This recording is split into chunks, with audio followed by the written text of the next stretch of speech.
Il est indiscutable que depuis 48 heures, les questions éducatives sont très largement troublées par le coronavirus. Les nombreux tweets concernant les outils numériques en sont le reflet. Certains considérant que tel ou tel outil de visioconférence est supérieur aux autres, certains considérant que telle ou telle plateforme est supérieure encore aux autres. Mais l'essentiel n'est pas là, puisque cette situation reflète plus que jamais que la culture numérique est encore balbutiante. Cette culture de l'échange, cette culture de la collaboration. L'essentiel est plutôt sur la pédagogie. Comment un élève peut-il travailler à la maison ? Cela rejoint la question des devoirs. Mais surtout, comment peut-il travailler à la maison sur le long cours ? Du côté des enseignants, comment concevoir une progression à distance pour justement ce temps long ?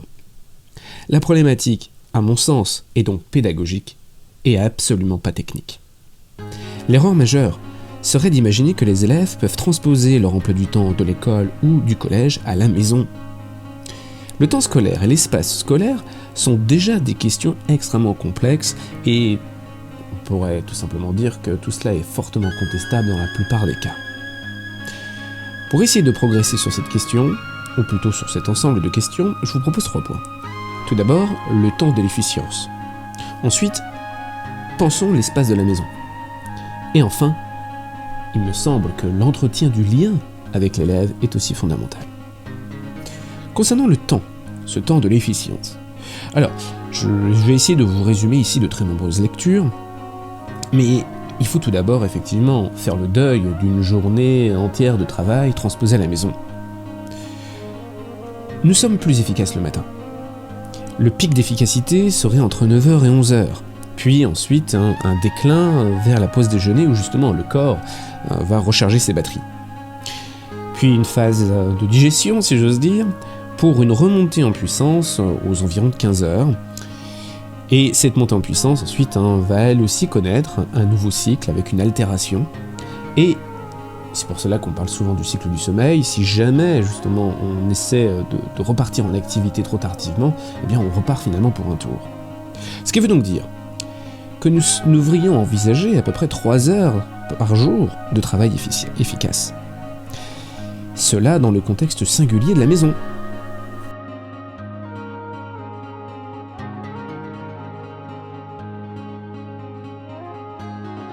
Venons-en donc justement à ce point.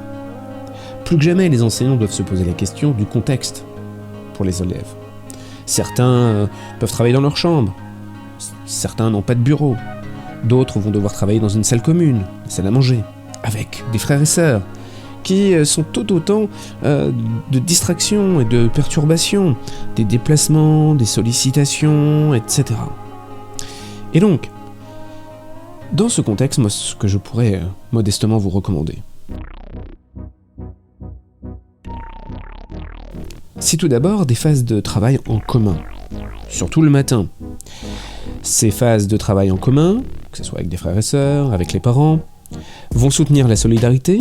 Il va y avoir un effet d'entraînement, parce que bien évidemment, nos élèves vont naturellement se poser la question, pourquoi diable moi je dois travailler alors que mon frère ou ma sœur ne le doivent pas, ou alors que mes parents sont en train de regarder Netflix. Et puis, justement sur les parents, c'est l'occasion, le matin notamment, dans cette phase de travail en commun, eh bien, de pouvoir soutenir leurs enfants. D'autre part, il s'agit aussi de repenser l'espace en termes de mobilité.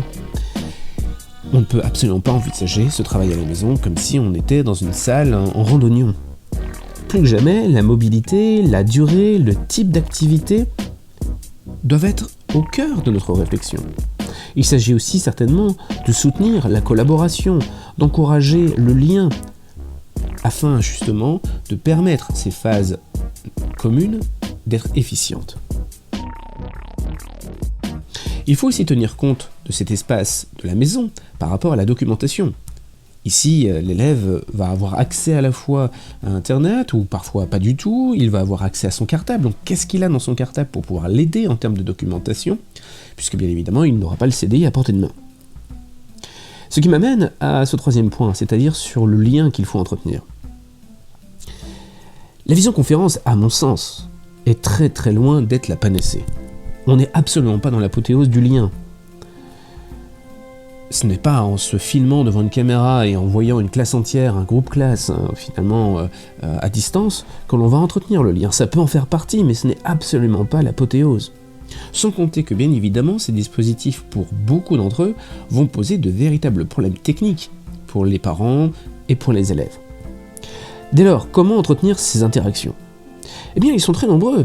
On peut ici s'appuyer sur les habitudes préexistantes et aussi s'appuyer sur notre expérience de l'école. En classe, les interactions se font dans le lieu même, dans la salle, mais vont se faire aussi dans les couloirs, vont se faire dans la cour, vont se faire à la cantine. Tous ces éléments d'interaction multiples doivent nous inspirer pour ces cours à distance. Il s'agit d'encourager donc un maximum d'interactions, mais de taille très modeste au final. Les messages écrits, des petites capsules audio, des encouragements, tous ces petits éléments qui, distillés au fil du temps, vont entretenir le lien. En tout cas, à mon sens, de manière bien plus efficiente qu'une heure de visio.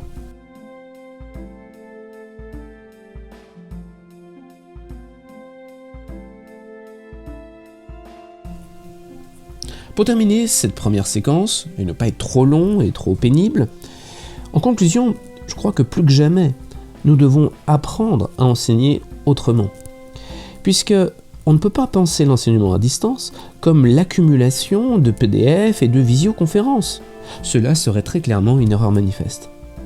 Cette crise doit être l'occasion d'abord de repenser notre pédagogie, de repenser le temps et de repenser l'espace éducatif.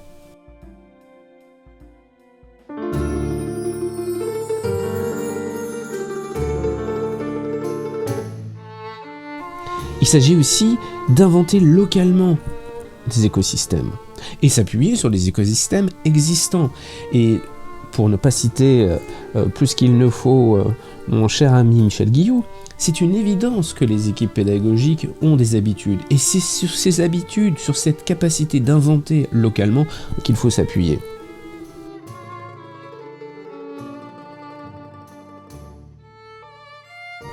Si ici la lettre de diffusion par email fonctionne, gardons-la, très bien. Si ici on préfère utiliser une app mobile ou n'importe quel autre service sur smartphone, sur tablette, très bien. Si les parents les utilisent, s'il y a des habitudes, appuyons-nous sur cela. Et si ailleurs on préfère s'appuyer sur les ENT ou sur d'autres environnements numériques de travail, des fameux GAFAM, eh bien allons-y, tant mieux si tout cela fonctionne. Qu'importe l'outil, c'est d'abord la culture qui doit être envisagée en premier. Sur ce, je vais nourrir Edwige parce qu'elle a pas mal de taf pour les prochains jours.